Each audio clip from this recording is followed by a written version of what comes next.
Hi, Trevor here, reflecting on life through music. Thank you for stopping by.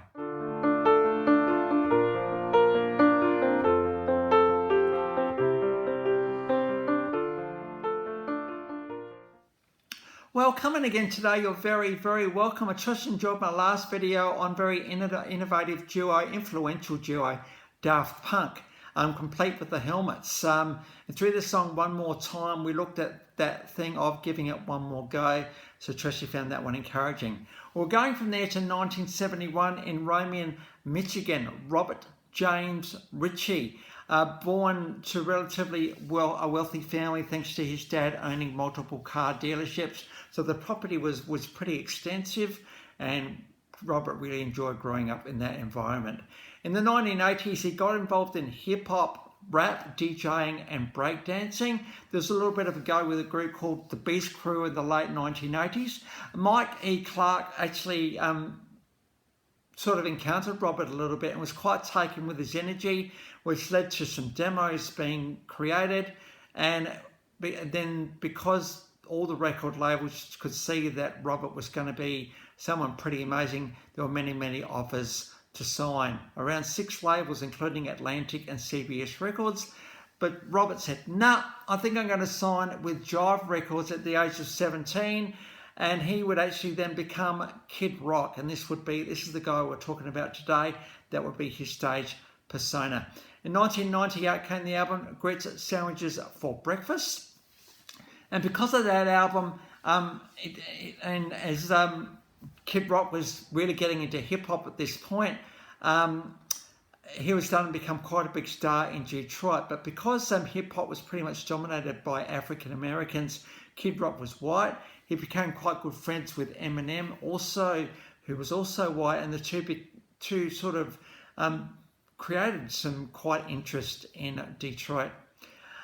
In 1992, the album he would then sign with Continuum Records, and the album The Polyfuse Method was released.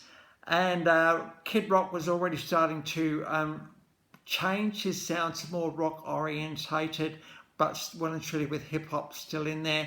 We've got an official clip of I Am the Bull God Below. Around 1994, he was really starting to enhance and to develop his stage persona. He started to have more musicians on stage opposed to just a backing DJ. And we started to see lights, pyrotechnics and dances. And in 1996, the album Early Morning Stone Pimp was released. What a great album title that one is. In 1997, he eventually did succumb to Atlantic Records. He said, you know what, okay, I will get signed with these guys. And Atlantic liked him because he now had a fully developed stage persona and style. It wasn't hip-hop, he wasn't rock, he kind of have a genre all of his own. Devil Without a Cause was released. This album became gold and sold about 14 million copies worldwide, so a very, very significant album for this guy. I've got a couple of clips below. We've got the official clip of Cowboy. This is considered the first country rap song of all time. And of course, Kid Rock, with the way that he can just meld genres together, was just a guide to release that. We've also got Bat We Batter. We've got a live version of this one below from Super Bowl. And to be asked to be part of the Super Bowl halftime show, you well and truly know that you have made it. In 1999, he would perform at Woodstock, not the original 1960s version, but the rehashed version in the late 1990s. And in 2000, he got nominated for a Grammy Award. Around 2001, James Hetfield, the lead singer of Metallica, wasn't so well. And who did they ask to actually fill in such giant shoes as that one? Kid Rock. And we've got a live version of America Badass, which was a bit of a collaboration with Metallica. And here you can see that Kid Rock is well and truly more than comfortable to be in what is such a high-pressured, high-stake performance band such as Metallica. In 2001, that particular song was nominated for a Grammy Award. In 2001, the album Quacky was released. And he was starting to morph into a little bit more country at this point. In fact, off that album, we got the song Picture. And this was the ballad with Sheryl Crow. So he'd gone from being pretty hard-edge hip hop, rock to more country ballad. And so here we got Cheryl and him on stage together. Kid Rock has got a pretty good, amazing voice. When you actually realise the capability of this guy and the diversity of this guy and just the comprehensiveness of this guy, you start to realise and you start to understand why there was the bidding war for him at the start of his career.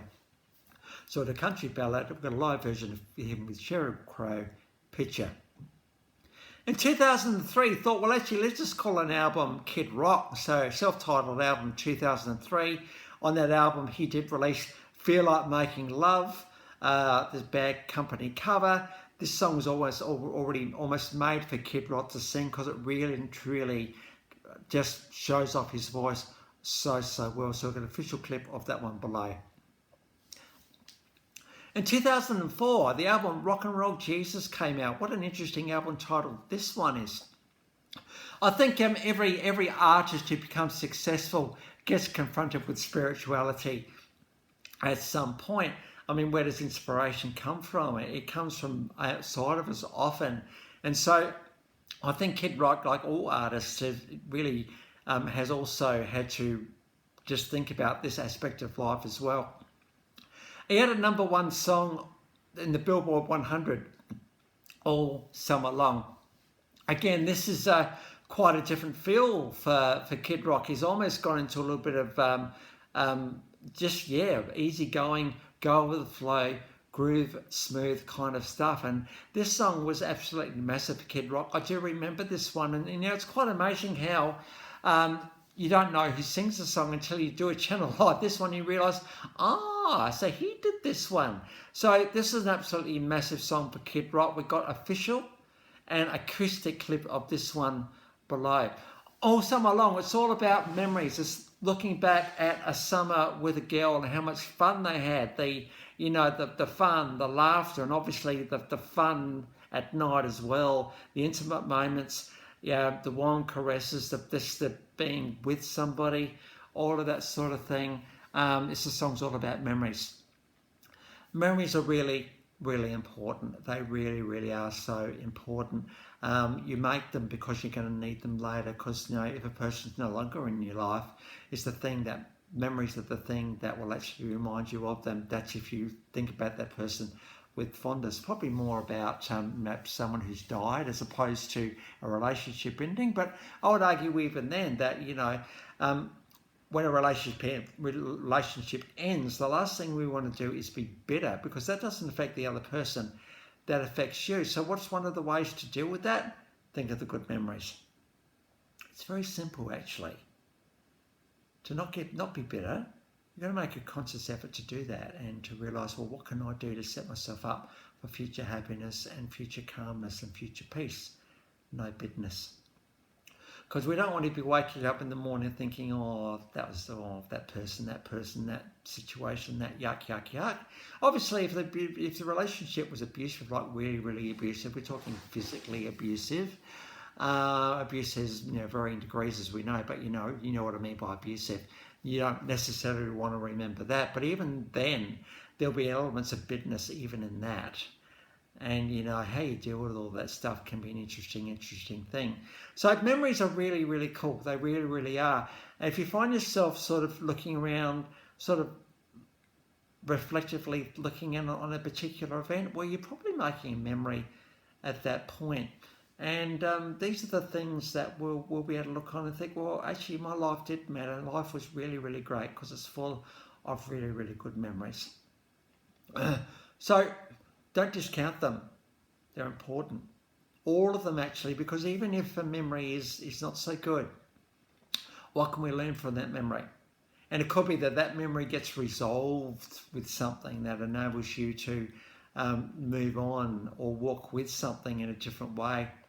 It could be a classic example. Maybe you had a particular weekend away somewhere with your partner at the time, and the hotel, and it didn't go so well the weekend. It was a bit yucky and a bit unexpected.